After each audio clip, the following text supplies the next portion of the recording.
जब सीएम साहिबा ने चार्ज संभाला है तो शी वाज़ वेरी क्लियर कि मेरी एक रेड लाइन है जिसके अंदर आ जाता है बच्चे, बच्चियाँ, ख़वातीन और वनरेबल कम्युनिटी। अगर इनके साथ कोई जुल्म होगा या ज़्यादती होगी तो उसको उसका नोटिस भी लिया जाएगा। और जब इस चीज़ का नोटिस लिया गया, डीएस साहब की इंस्ट्रक्शंस आई, तो हम लोगों ने वीडियोस जो हैं वो गैदर करना स्टार्ट की। उसका भाई इन्वॉल्व नहीं है तो फिर वो अपनी दो दोस्तों का नाम लेना शुरू हो गई, उनसे बातचीत की तो हमें पता चला कि नुमान कोई शख्स है जिससे ये मिलती रहती थी। जगह देखने के लिए कि कहाँ कहाँ वो उसे ले जाता रहा है, डॉक्टर्स की इजाज़त के बाद जब बच्ची स्टेबल हो जाती है हम उसे लेके जाते हैं और वो पॉइंट आउट करती है। अस्सलाम वालेकुम नाज़रीन, मैं आपका मेज़बान आतिफ मलिक। आप देख रहे हैं एक डिजिटल। नाज़रीन, चंद रोज़ कबल कोट लखपत के इलाके में एक अफसोसनाक वाक़या पेश आता है जहाँ पर एक ज़हनी माजूर बच्ची जिसका नाम आमना बताया जाता है, उसकी जानिब से एक हस्पताल से उसके वालिद को एक कॉल मसूल होती है कि आपकी बेटी हॉस्पिटल में एडमिट है। जब उसका वालिद और भाई मौके पे पहुँचते तो पता चलता है कि वो जो बच्ची है वो एक माह की हामला है। अब हामला वो कैसे हुई, वालिदैन उस तक कैसे पहुँचे और वो बच्ची को जो मुल्ज़िम नुमान है वो कैसे बहला फुसला कर ले जाया करता था, क्योंकि ये एक उबाम था और एक बड़ा पुलिस के लिए बड़ा ये टची और चैलेंजिंग केस था कि एक शख्स एक बच्ची को हॉस्पिटल में एडमिट करवा कर चला जाता है और बच्ची की हालत बहुत सीरियस होती है। इसके कोई लवाकिन भी नहीं होते, जिनमें डॉक्टरों ने भी अहम किरदार अदा किया। उस बच्ची के फादर को इतला की और पुलिस ने तकरीबन 3 रोज़ के अंदर अंदर तमाम कैमरास चेक करके, सिक्योरिटीज़ चेक करके और दिन रात कोशिश करके एसपी माल्टन, डीआईजी ऑपरेशंस की सरबराही में एसपी माल्टन, शहर बानो नकवी ने और जो एसएचओ उनकी टीम है उन्होंने कार्रवाई करते हुए 72 घंटों में मुल्ज़िम को ट्रेस किया। हमारे साथ मौजूद है एसपी माल्टन शहर बानो नकवी। उनसे बात करते हैं कि ये केस इन्होंने कैसे इतनी जल्दी ट्रेस किया, जबकि ये ब्लाइंड FIR थी, नामालूम FIR थी। अस्सलाम वालेकुम मैडम। अस्सलाम वालेकुम जी। सबसे पहले तो मुबारक हो, आप एसपी माल्टन तैनात हुई है। Thank you so much. Madam ये बताइएगा कि ये बच्ची जो है ये बता नहीं सकती, अपना नाम नहीं बता सकती, और जब ये मामला हाईलाइट हुआ तो उस पर डीआईजी ऑपरेशन का नोटिस हुआ और आपको टास्क दिया गया। थोड़ी सी तफसील से बताएंगे कि ये मामला आपने इतनी जल्दी कैसे ट्रेस कर लिया? इस तफसील से बताने से पहले जिस तरह आपने बात की है कि डीआईजी साहब ऑपरेशंस की डायरेक्शंस थी, तो इसको ना एक ओवरऑल एम्बिट भी देखना चाहिए। जब सीएम साहिबा ने चार्ज संभाला है तो शी वाज़ वेरी क्लियर कि मेरी एक रेड लाइन है जिसके अंदर आ जाता है बच्चे, बच्चियाँ, ख़वातीन और वनरेबल कम्युनिटी। अगर इनके साथ कोई जुल्म होगा या ज़्यादती होगी तो उसका नोटिस भी लिया जाएगा और उन जो मुल्ज़मान हैं उन्हें कैफ़रे किरदार तक भी पहुंचाया जाएगा। इसी लाइट के अंदर जब भी कोई ऐसा इशू होता है अनफॉर्चुनेट जहाँ बच्ची इन्वॉल्व हो या खातून इन्वॉल्व हो, उसको अपर कमांड जो है वो टू द टी फॉलो करती है। जब इस चीज़ का नोटिस लिया गया, डीएस साहब की इंस्ट्रक्शंस आई, तो हम लोगों ने वीडियोस जो हैं वो गैदर करना स्टार्ट की। उससे पहले बच्ची की मुंह से बात करना या बोलना या हमारे साथ इंटरेक्ट करना बहुत ज़रूरी था, क्योंकि जिस तरह आप बता चुकी हैं ब्लाइंड केस था। बच्ची जब भी नाम लेती थी वो सिर्फ नुमान बोलती थी। पहले हमें शक हुआ कि मे बी उसके भाई ने नाउज़ुबिल्लाह ऐसी कोई ज़्यादती कर दी है उसके साथ, अल्लाह माफ़ करे। लेकिन बाद में जब वो क्लियर हो गया कि उसका भाई इन्वॉल्व नहीं है तो फिर वो अपनी दो दोस्तों का नाम लेना शुरू हो गई, उनसे बातचीत की तो हमें पता चला कि नुमान कोई शख्स है जिससे ये मिलती रहती थी। अच्छा, इंटरेस्टिंगली इस बच्ची के पास फ़ोन नहीं है, तो वो इन टच कभी फ़ोन के थ्रू हुई नहीं। तो पता चला कि इसके मोहल्ले में एक वक्त के ऊपर नुमान नामी शख्स जो इसके 4 बच्चे हैं रहा करता था, तो वहाँ उसने इसको देखा और उसके बाद से इनका इंटरेक्शन होना स्टार्ट हुआ। नुमान 2-3 मोहल्ले बदल चुका था और किराए पे उधर भी रहता था और बाद में भी शिफ्ट होता रहा। नुमान के लेकिन वेयर अबाउट्स जो बनते थे वो बनता था कोट लखपत का इलाका और चौकी पंजाब सोसाइटी जो फैक्ट्री एरिया का इलाका है उसके अंदर। अच्छा, हमें अब नुमान की शक्ल क्लियर करने के लिए फुटेजेस निकाली जब, तो हमें नज़र आता है एक बंदा जिसकी लाल टोपी है, वाइट शर्ट है, नीली जीन्स है और उसके हाथ में एक नीला शॉपर है।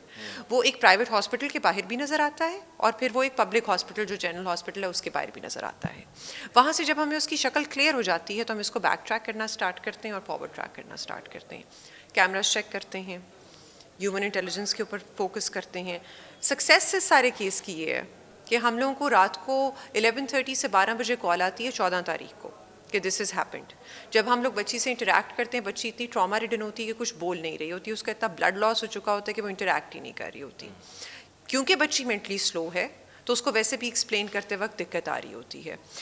जगह देखने के लिए कि कहाँ कहाँ वो उसे ले जाता रहा है, डॉक्टर्स की इजाज़त के बाद जब बच्ची स्टेबल हो जाती है हम उसे लेके जाते हैं और वो पॉइंट आउट करती है कि यहाँ हम जूस पीते थे, इस कमरे में वो लेके जाता था मुझे, उस कमरे में लेके जाता था। उससे हमें ये आइडिया हो जाता है कि ठीक है, इनका फिजिकल इंटरेक्शन भी इस्टेब्लिश रहा है और मिलना जुलना भी था। मुल्ज़िम जब पकड़ा जाता है उसके बाद जो चीज़ हमें सामने नज़र आती है वो ये है कि मुलजिम जो है he is sexually frustrated and he is inclined towards such sexual experiences. वो अपनी इंटेरोगेशन के अंदर ये रिवील करता है कि आज से पहले मैंने ना सिर्फ इस बच्ची के साथ ये किया है बल्कि एक और लड़की थी जो मुझे पसंद आ गई थी, तो उसको भी मैंने एक बैठक रेंट पे ले ली थी और मैं रोज़ाना की बुनियाद के ऊपर उधर उसे ले जाता था। तो फिर उसके खुद के भी 4 बच्चे हैं। So you are looking at somebody जो कि लड़कियों से दोस्ती करता है सिर्फ और सिर्फ इस प्लेजर के लिए।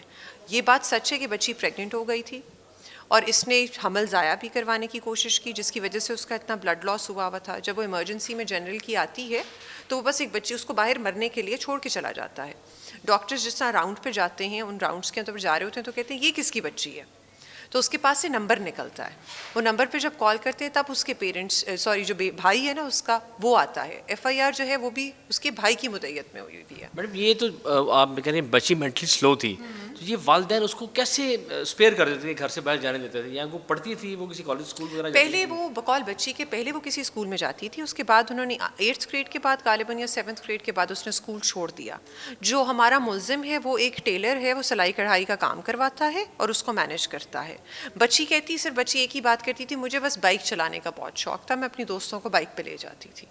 तो बेसिकली इसके अंदर हाँ जी नेग्लिजेंस भी पेरेंट्स की नज़र आती है, लेकिन फैमिली की नज़र आती है। लेकिन इसमें बात समझने की ज़रूरी जो है वो ये है कि इकोनॉमिक स्ट्रैटा जिस स्ट्रैटा से बच्ची बिलोंग करती है उसके अंदर हम बहुत दफ़ा देखते हैं कि बच्चे गली मोहल्लों के बाहर इसी तरह फिरते रहते हैं और कोई चेक एंड बैलेंस नहीं है। वो फिर हम आपके जो चैनल है और आपका जो मीडिया प्लेटफॉर्म है उसको यूज़ करते हुए दोबारा यही एडवाइस देंगे जो हम शुरू से देते आ रहे हैं पेरेंट्स को, कि अगर आप इनको दुनिया में ले आए हैं और अल्लाह ने आपके ऊपर इतना एहसान किया कि उन्होंने ये नेमत आपके घर दे दी है, बेटियां रहमत होती हैं, तो आप प्लीज़ उनका ख्याल भी रखें। देखें कि वो किस वक्त में किससे बात कर रही हैं, उनके पास अगर फ़ोन है तो वो किसके साथ इंटरेक्ट कर रही हैं, और आप उनके सबसे अच्छे दोस्त होने चाहिए। कोई गैर मर्द या कोई बाहर का गैर इंसान नहीं होना चाहिए। तो वो जो चेक्स एंड बैलेंसेस हैं वो पेरेंट्स की तरफ से आने बहुत ज़रूरी हैं। मुलजिम ने इतराफ़ किया कि वो पहले भी एक बच्ची के साथ ऐसा गंदा काम कर चुका है, वो कहीं रिपोर्ट नहीं हुआ? नहीं, वो उसके साथ रिलेशनशिप में था, वो एक एक्स्ट्रा मैरिटल अफेयर था। उसने कहा मैंने वो छोड़ दिया जब उसकी शादी होने के करीब थी, तो फिर मैंने उसको छोड़ दिया। तो मतलब उसकी ओरिएंटेशन ऐसी है। हम कह सकते हैं कि ये जो मुलजिम है कि वो सेक्सुअल हरासमेंट का आदी और ख़वातीन को ट्रैप करने का आदी है, इसको क्या हम ये कह सकते हैं कि उसका प्रेडेटर बिहेवियर है। वो सिर्फ ख़वातीन को ट्रैप करना एक बहुत येलो जर्नलिज्म की लाइन में आ जाएगा।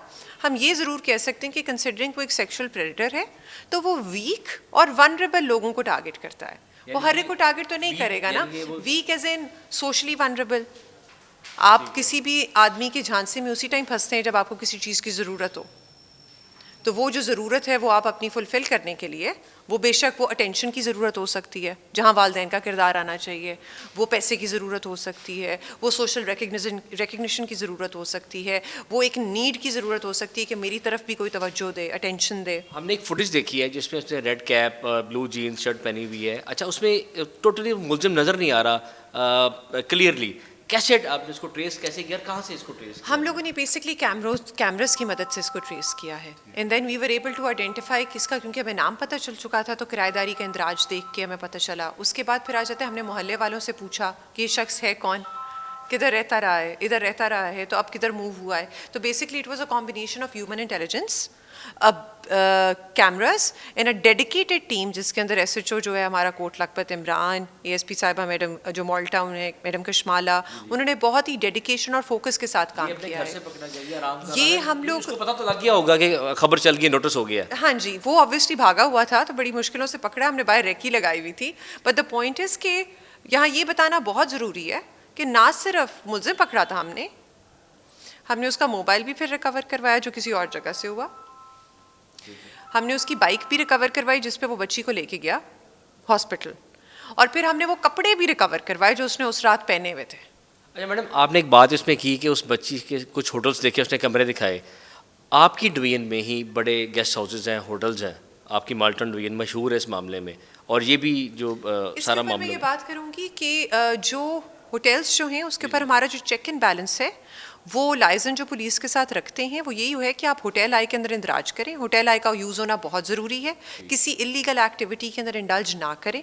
सेकंड चीज़, कोई ऐसा काम ना करें which is against the law of the land, and fourth और सबसे इंपॉर्टेंट चीज़, मैंने होटल्स नहीं बोला, मैंने बैठकें बोला है। और ये जो बैठकें हैं वो ज़्यादातर एग्जिस्ट करती होंगी जूस कॉर्नर्स के ऊपर, इस तरह की छोटी छोटी शेडी सी जगह। जूस कॉर्नर्स में उन्होंने वो कैबिन्स बनाए हुए हैं, एक जूस कॉर्नर बेसमेंट में। एग्जैक्टली, तो वो हम लोगों ने पहले भी ख़त्म करवाया, उनके खिलाफ हम अभी भी क्रैक डाउन करेंगे, because that is illegal, that is being used for illegal activity. और फिर इस तरह के मसाइल हमें देखने पड़ते हैं एज अ सोसाइटी।